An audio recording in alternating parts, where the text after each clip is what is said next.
Ladies and gentlemen, we are tonight's entertainment. No, I figured it out. Figured out the police thing.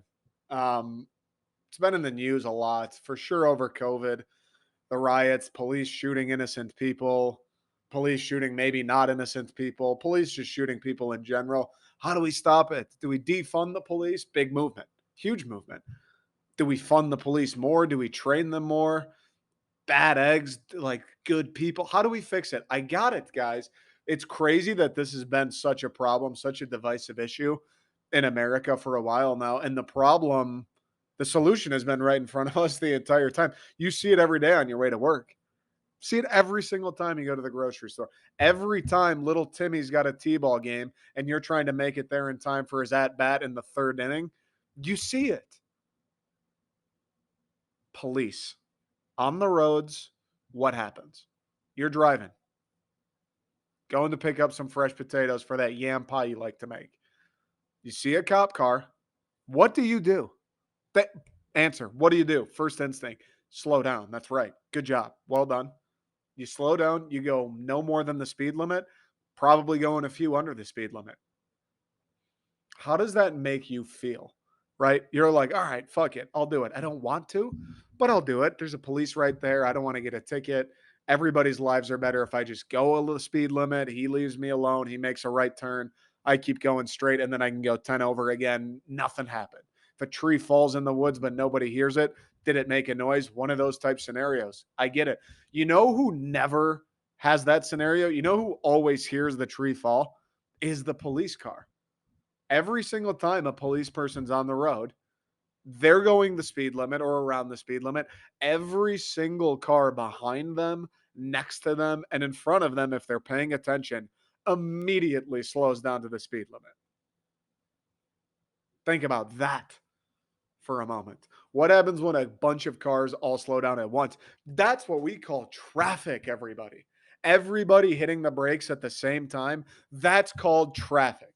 What does every single human being, rich, poor, illiterate, literate, able to walk, doesn't have legs, what does every single person hate? Traffic. Cops literally live in traffic, dude. What is a cop's job? To be honest, unless there's a robbery in progress or someone just got murdered, what's a cop's job, dude? They just drive around and look for the next donut store, right? They just see nobody's going 15 over. All right, make a left. They got the best chocolate donuts in the world. That's it. Every single time a cop clocks in and clocks out, that day is spent in a car on the roads. Every single time that guy is in a car and on the roads, everybody around him is going no faster than the speed limit, probably a little bit underneath. Do you know how frustrating it is to drive around and it's a 45 zone and everyone's going 42? That is the fucking worst, dude.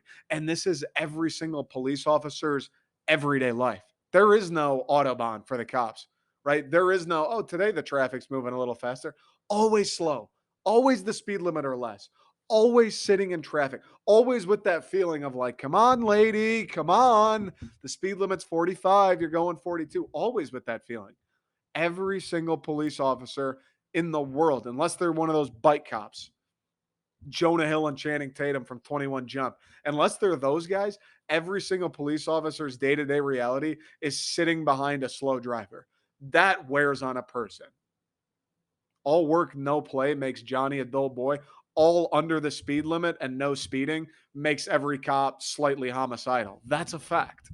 That's a fact. And it's been proved over time. I don't know how nobody's thought of the solution. I'm not a politician. I'm not a philosopher. I don't study police behavior, psychology, none of that, dude. I simply drive places. And when I drive places and the speed limit is 5 miles an hour higher than what the person in front of me or next to me is going, I get a little bit angry. And I'm a patient person. Don't think I have a ton of road rage. Here and there, you do something stupid, you cut me off. I'll think to myself, yeah, no doubt. I'll let out a good every once in a while, but I don't get crazy. I'm not yelling. I'm not flipping anybody the bird, right? I'm not calling my uncle who's an attorney and telling him to look up this license plate and if there's anything we can get him on. None of that. I'm relaxed. I'm patient, cool as a cucumber. Doesn't really get to me. But I'll tell you, If I'm on mile 3, mile 4, mile 5 of that person in front of me going 5 under the speed limit, I'll start to get a little annoyed. I'll start to peek around like, who is it that's driving this car? Are they deaf and blind? How is that possible? How are they allowed to drive? I'll get a little upset. Yeah. You could go 5 miles an hour faster. Everybody's got a place to be. In fact, you think maybe you're being more safe going slowly? No, not the case. You're actually being dangerous going slow. You're slowing the flow of traffic. You're creating stop and start traffic. You're making everybody's hair fall out. You're making everybody stress out. You're the reason when people get home from work, their marriage falls apart. Not because the marriage doesn't have what it takes to go the whole way, probably a little bit of that, but because everybody's pissed off about traffic. Really, all things in life, in one way or another, you can trace back to traffic. Now, take that principle, which we know to be true as the Declaration of Independence, and apply it to someone who that's every single day, all day of their entire life. You're going to get a fucking psychopath. That's what happens.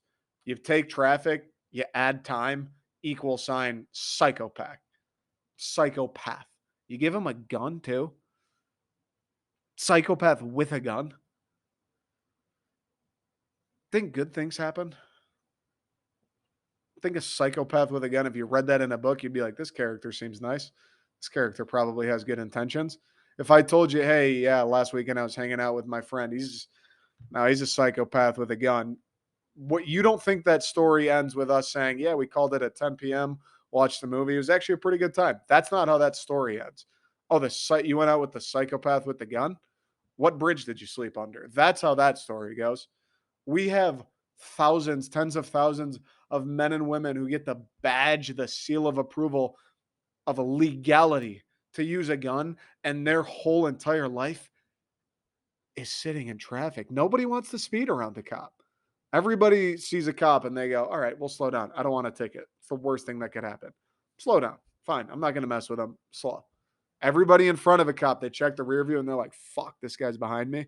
Think he's running my plates? You think he's waiting for me to go 2 over and then he's going to hit me? I'll go slow. Whatever. I'll go like 1 or maybe 2 or 3 under the speed limit. Yeah, no. I don't want to test anything. He's right behind me. He's probably keeping an eye on me. The cop, meanwhile, is like, dude, I'm going to miss my kid's band recital. Get the fuck out of the way. And you're like, oh, this cop probably respects me for respecting him. That's so nice. Good, good. Yes. No, you're making that cop. You are slowly turning that police officer into a modern day Michael Myers. And then we wonder what's up with these senseless shootings.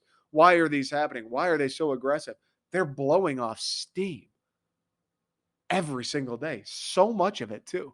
Like Krakatoa levels of steam, volcanic eruptions from the core, the mantle of the earth, levels of steam eruptions. All you do all day in traffic is traffic. I have friends, I don't know, they work regular 9 to 5 jobs. If they sit in traffic for like 24 seconds, they actually would shoot somebody if you gave them a gun. Like they are debating getting out of their car. They're yelling, they're swearing, they're doing all kinds of things with their hands. And I'm like, dude, we're at a red light. You can't go anywhere anyway. And they don't want to hear it. They see red. They're off the leash because of traffic. And the drive we're making is like 7.5 minutes. I'm like, it's going to be okay. They'll still have pita bread when we get there. Like they'll be able to make your sandwich at 9:30 as opposed to 9:28. It's okay. You'll get the food. It's fine. You don't need to freak out. Every single day, all day, sitting in cars around people who actively slow down the moment they see you. Any road, any city, any state, immediately they see your car, they go slower. Immediately you enter traffic. There's never once been a police car that's been cruising around with the windows down because they can't cruise. They're on the brake pedal 24/7. For every oil change, they got to replace the brakes like 5 times in police cars. Pretty sure that's a fact that I think I made up. And then we wonder, what's wrong with these people? Do they need more training? Why are there the bad eggs? Dude, anybody would be a bad egg in that situation. You ever make a road trip with your dad and you hit traffic and he hits the I knew we should have left sooner rant? You know that feeling? You know that rant that goes and you're like, dude, who fucking cares? It is what it is. We're in traffic now. You talking about leaving at 6:30 instead of 7 isn't going to make these cars disappear. He's freaking out. He's yelling. It's nobody's fault, but he seems to think it is every single day of their lives. That's that. All they want's a donut.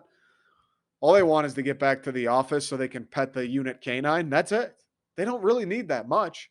They don't want any trouble. They don't want to pull you over. All they want to do is have a sprinkled donut and pet a German Shepherd, but they can't because every single person around them is going 7 under the speed limit with no intention of speeding up. The cop could flash the light, use the megaphone, and go, "You got to go faster." And people, I think, would go, "Oh, he's testing us. He's testing us. Let's go even a little slower."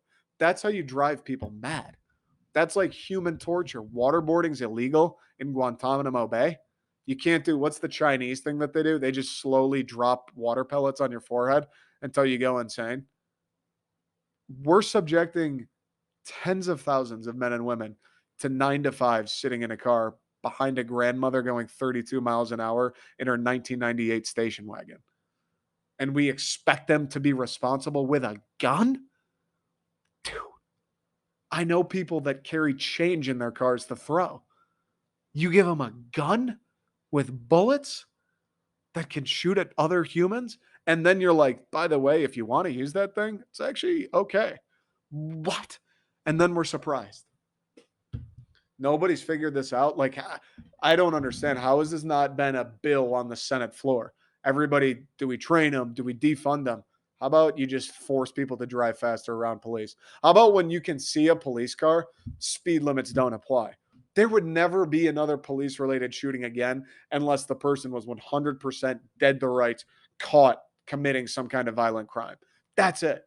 That's all you got to do. We don't need to move any money around. You don't need to cut the school's budget. You don't need to defund anything.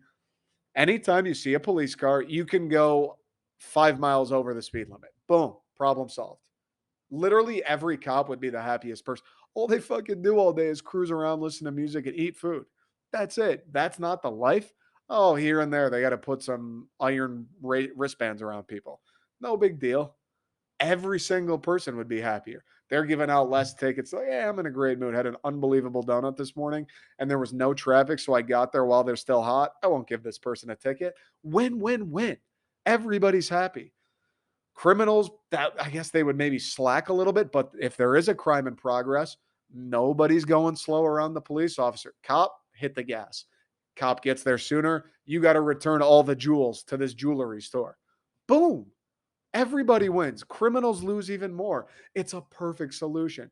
Everybody's wondering what's wrong? Why does this happen? It's right in front of you guys. You live it every day. You probably complain about it every day. Every single time you leave the office and you're fired up, it's Friday. I got 7 Modelo's in the fridge. I got a half a lime. I butchered it when I cut it the first time, but it still works. We'll make the best of it. We're going to that bar we always go to, probably around 9:30. There'll be like 2 girls there, but that's fine. I got the 7 Modelo's. You know that feeling? And you get in the car and you start driving, your favorite songs on, your fist pumping, your head's moving, you're tapping your left foot, street safe. And all of a sudden you hit traffic and your world comes crashing down around you. You feel like if you had a gun, you'd think about it. You'd be like, it would take a little bit of restraint. You go, I got that pocket knife in my work bag. I don't know. How could I use the pocket knife to avoid this traffic? Things go through your head. You're starting to get a little upset. All the person next to you is doing is coming back from their night class. That's it. They want to go home too. They're ready to watch a little bit of Netflix. Now you're getting angry at them for no reason. Total stranger. Could be the nicest person in the world. And you're like, God damn it, dude. I'm going to slash your tires. That's it. Just because of traffic. You went from cloud nine to the bottom of the basement. Boom. Just because a few red lights were ahead of you. And now you extrapolate that to your entire life. That's no way to live. That's no way to live. No wonder these people act out. No wonder there's all these problems. No wonder they're violent when they shouldn't be. They're crazy. We're designating them to become absolute psychopaths. Hey, go sit in a car and everyone's going to go slow. What? That shouldn't be legal.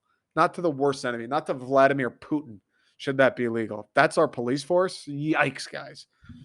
Answer's right in front of us. Biden, whoever has the power, let me know. I'll come. I'll write it up myself right here at this desk with that computer. I'll do it. Anytime a police car's in sight, 5 miles an hour, everybody donuts, no more crime. You're happy. We're happy. Get there. No more tickets. The world's a better place. That's what we do here. That's what we do on the Detroiter, covering sports in the Motor City and the Mitten State. I'm your host, Nick Bradley. A little reverse intro today. You like that? Little Pulp Fiction esque intro. We will talk some Detroit sports now. I just burning thought in my mind about police, and it's all related. You can't tell me. I do fuck around, no doubt about it. You can't tell me that doesn't make sense, though. You can't tell me. Einstein couldn't disprove that. Sir Isaac Newton would be like, fuck that apple I threw in the air. This is it, brother. This is the future. You can't tell me that it doesn't make some sense. That said, that off the chest and out of the way, we'll do a quick break. The Detroit Tigers fired Avila this week. I hate the Tigers. I hate Chris Ilitch. Most of all, I think Avila stinks, obviously. I mean, I'll never understand that aspect of sports. Like, a guy's bad at his job 4 years in. So why do you keep him 8? I don't understand why that's such a sports thing. Yeah, dude, in 2018 we knew he sucked, but we fired him in 2022. Why? I don't know. It was whatever. Just didn't get around to it. What the hell does that even mean? I'm so apathetic and emotionless with the Tigers. Like, they've made me so angry. The way this year's gone, the way like players are going, Scope, garbage. Candelario, garbage. Every single pitcher we have, either not great or hurt. Spencer Torkelson back down to AAA. Riley Green's the man. He's the only thing we have. God bless him. He's probably going to get fed up with it pretty shortly as well, I would imagine. Every single thing about the team, the franchise, Hinch, what does he have to show for it? Like, everything is just negative. Nothing's going well. And the worst part is nothing is moving in the right direction. And you might think, what do you mean? They just fired Avila. They just fired this guy that I think Detroit has unanimously said stinks, has a lot to do with the Tigers' downfall and the slow return to relevance. Not that they've made any return, because they're the worst fucking team in baseball. Even though they just fired him, and you could view that as a positive, it's a systemic negative. Chris Ilitch is the guy. The buck stops there. You're the owner in baseball. The GM, Al Avila, says, all right, Mr. Owner, how much money can I spend? How good do you want to be? Essentially, why are the Yankees, why are the Dodgers good every single fucking year? Yeah, they got good scouting programs, I'm sure, good coaching, whatever. They don't have the best. They're not that much better than everyone. It's because they spend infinity money. How come, what is it, a year, 2 years after Steve Cohen bought the Mets, all of a sudden they're one of the best teams in baseball? He didn't lift a curse, dude. He's not a fucking voodoo guy. He said, I have like $70 billion and nothing to do with it. I'm going to just go win a couple World Series rings. Whatever. Here, Mets, take everything, dude. You could sign God if you can get him to sign the paycheck. Doesn't matter. Chris Ilitch, you own the Tigers. This is a franchise. Maybe you don't spend like the Yankees and the Dodgers. You're supposed to spend money. You're supposed to make your best effort to be the best team every single year. That is what it is. If you can't handle the heat, get out of the kitchen. Go buy the Tampa Bay fucking Rays if you don't care about that stuff. If you just want to say you own a team, go buy the Rays. Detroit, it's a team, it's a franchise, the history, tradition, all that stuff. It's meant to be owned by someone who cares and has the intentions of trying to win, not some guy that runs it like a fucking daycare. As mad as you want to be at Al Avila, and as positive as it is that he just got fired, there's still a common denominator, and it's still the owner. That's not good. So we'll take a quick break and dive in a little further. Okay. I guess ended that first half there on a bit of a sour note. These guys really annoy me. Really, like, make me want to do this with my fingers, scrumple them up like I'm a witch, you know? It just tenses you up. If you were at a massage, they would tell you to think of whatever the exact opposite of the Detroit Tigers is. That's what they would say. You want ultimate relaxation? You want to enter nirvana?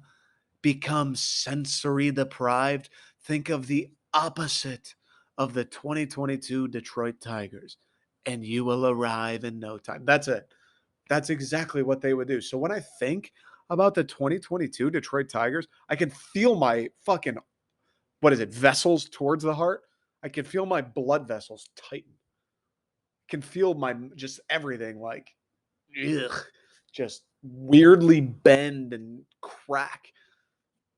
It's disgusting, is what it feels like. I just nothing good to say about them. They've been rebuilding now 8 years, 9 years, and they're still the worst team in baseball. I, that I really don't know how you can do that.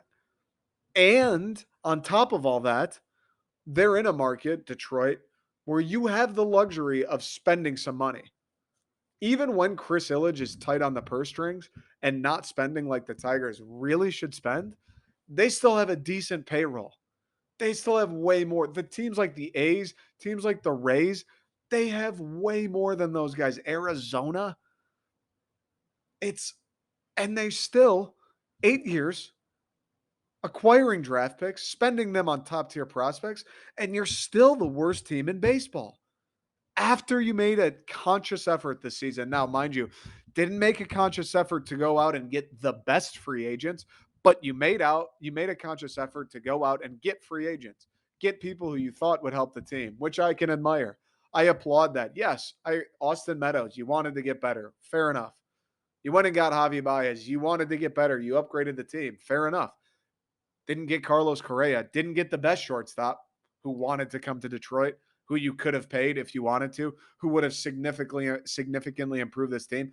Is he the difference between the worst team in baseball and a playoff spot? No, nobody is in baseball, but things would be better. People would feel better. There would be a little bit of hope still to cling to. Like there would be something. Who knows if he's on the team? A guy like Correa with his winning pedigree and just like veteran presence. Who knows if things go the way that they did? But you cheaped out.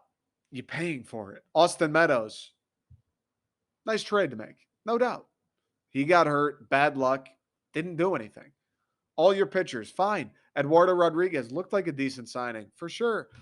I commend you. Yes, good. Add to the rotation. He hasn't played. That sucks too. At some point, although that's bad luck, and although it sucks, the injury bugs smack the Tigers, although it sucks that these free agents haven't been what you hoped they would. The Javi Baez one, though, is still fucking annoying because you made a conscious decision to take the guy who could do this. Carlos Correa isn't having this season Javi Baez has. You looked at the both of them and you said, you know what? We'll take Baez. Maybe he'll be the fucking worst, but he's a little cheaper. That's fun. Chris Ilitch, you sell 1 billion pizzas a day, bro. You bought Detroit and then turned it into a parking lot. Go get the better shortstop. You've been dog shit for 7, 8 years. Go get the better shortstop. It's the least you can do. You've been spending pennies on the payroll. Make a name for yourself. You didn't win anything with the Tigers. You haven't won anything with the Red Wings. I don't know if Chris Ilitch is interested, disinterested, how he feels about the fact that he has to run these teams. I don't really know. But whatever he does feel towards it, I hope he doesn't feel that he's ever done anything with either of them. Mike Ilitch, your dad, is the one that created what the Detroit Red Wings are today. He's the one that put the Tigers back on the map, that had Comerica sold out every night of the summer. That was him. You just happen to be the kid. I hope he's not coasting off like, oh man, like what my dad did for the Tigers. Like, we can go cheap for a couple more years. Dude, what the fuck are you talking about? That's crazy. He's done a better job with the Wings. No doubt about it. I'll give him that. There is some credit to be given. Like I said, they improved the team. He's done better with the Wings. I think when Steve Yzerman has asked for money, now granted, Steve Yzerman still hasn't seen the day where he goes to Chris Ilitch and says, I need $10 million for this player. That day hasn't come. Hopefully, if things go according to plan, that will. Mo Sider becomes that guy. Lucas Raymond becomes that guy. Maybe one day he goes out and gets the biggest free agent on the market. Hopefully, one of those things happens because that means the Red Wings are trying to win a Stanley Cup. So he hasn't seen that day. He hasn't had the chance to say no yet. But on the flip side, he hasn't denied Steve Eiserman money. He's let Steve do his thing. The Red Wings have slowly, steadily made progress.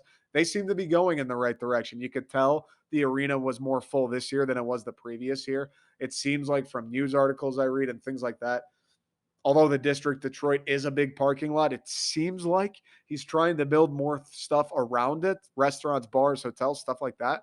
It feels like he cares about the Red Wings. It feels like he's treated the Red Wings the way he's supposed to treat a legendary sports franchise.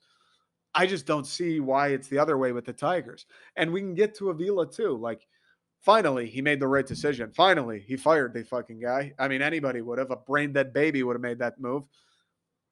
How is it that you're in a room, however often he has to meet with the GM of the Detroit Tigers?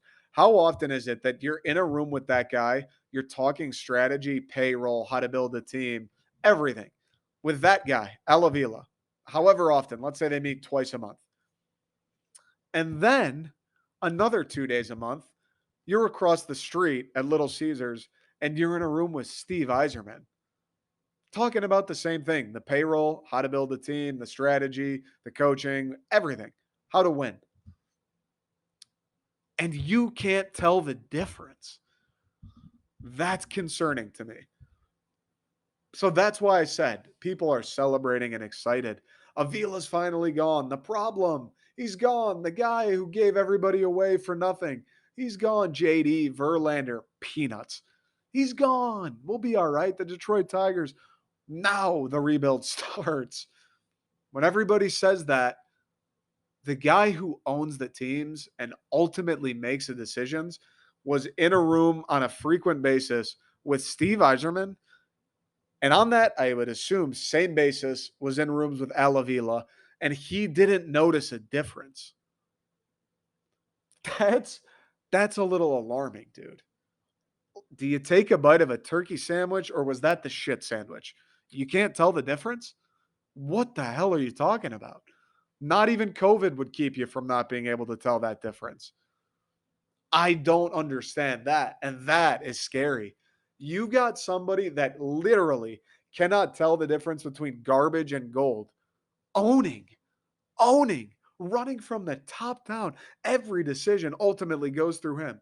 Both of these teams, one's gold. Steve Eiserman's the best in hockey, maybe the best in sports. The Red Wings immediately and have steadily turned around from the first fucking day he got there. All you hear NHL people, Steve Eiserman, Steve Eiserman. Free agents come to Detroit and they're like, why'd you sign in Detroit? Steve Eiserman called me. Like, the guy is a freak of nature. He's the most respected person. One of them has to be in the entire NHL. And on the flip side, there's a guy that drives a clown car to the ballpark. I don't like, it is not good that the guy who owns the teams and decides how much the Detroit Tigers get to spend decides what goes up around Little Caesars Arena. It's alarming that that guy cannot tell the difference between the literal best at their job and the literal worst in their job. So, how am I supposed to be happy? How am I supposed to be excited or believe? It's a systemic problem. And the worst part is you can't fire Chris Ilitch. That fucking sucks. He owns them. Sorry, dude. Hey, oh, he doesn't want to sell them? Okay. Kick rocks, dude. Go home. Go turn on a fuzzy VCR. He doesn't want to sell them. Come back in 15 years. He'll still say no, but you could try again. That sucks. And meanwhile, running Quicken Loans from the shadows, Michigan State Spartan dog, Dan Gilbert, who's worth, I believe, like 10 times, 20 or 15 times what the Ilitch family is worth. He's said in interviews and articles his dream is to own the Detroit Tigers. Made a bid for him when Mike Ilitch died. And Chris Ilitch said, no, we're not going to sell them.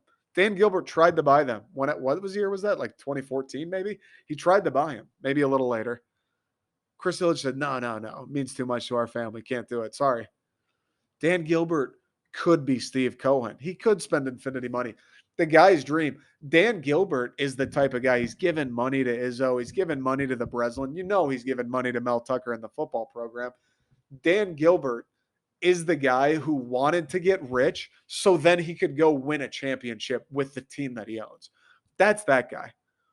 And he wanted a crack at the Tigers.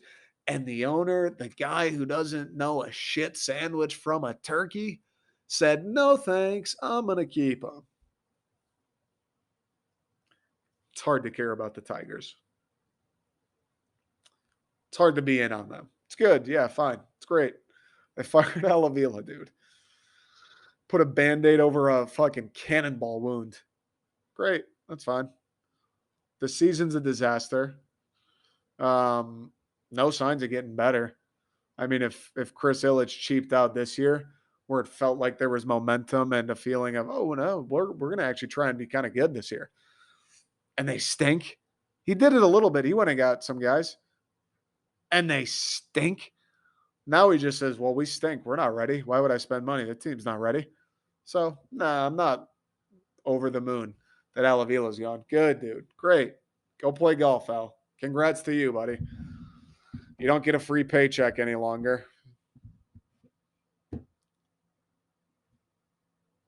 Just that it feels useless. Feels gray. Like what I imagine Mars is like after you're there for like 15 minutes and then this feeling sets in. You're like, oh, this is it. Just windy. That's it. I don't know. I don't know what to say about the Tigers. Been rebuilding for 8 years. Fired a horrific GM. Owner still the same. Doesn't seem super interested in spending a bunch of money.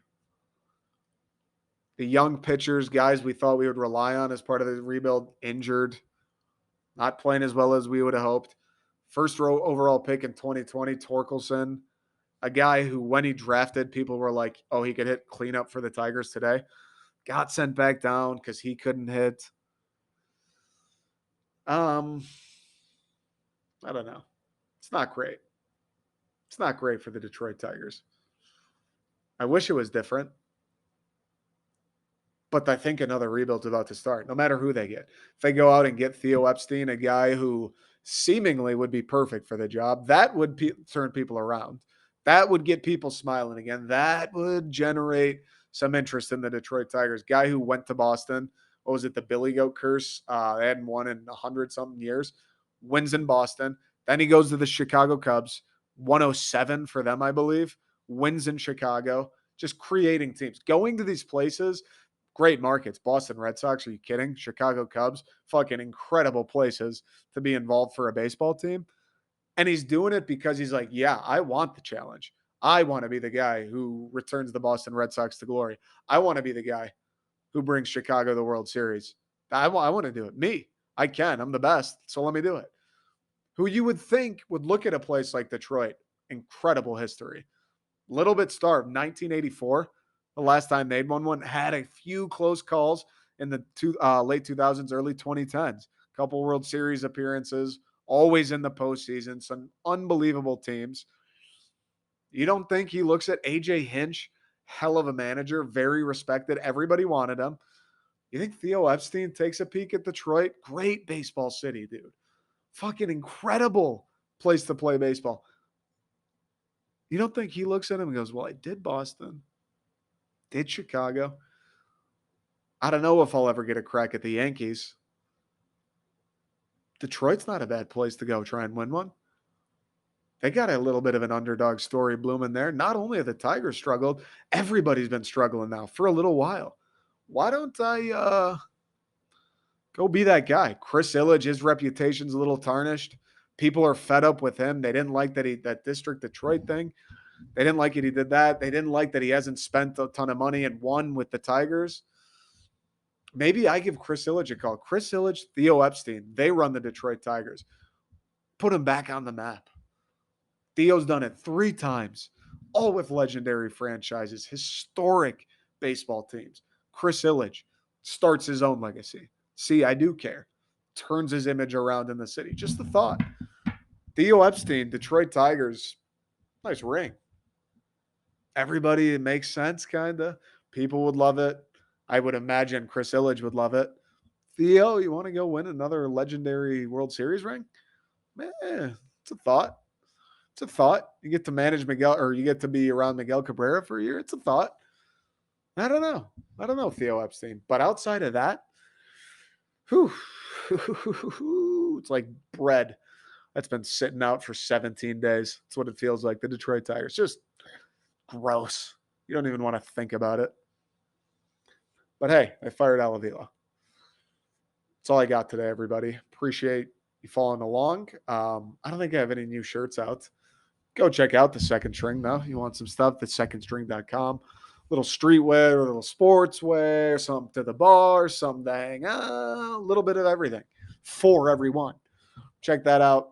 I think that's all I got. Appreciate everybody who listens, supports, shares, all that good stuff. We'll be back next week, twice again. Wednesday, Hard Knocks recap, and then something else Friday. We'll see. There's a little news, maybe that. If not, we'll solve some more of America's issues. In the meantime, have a great weekend. I'll see you then.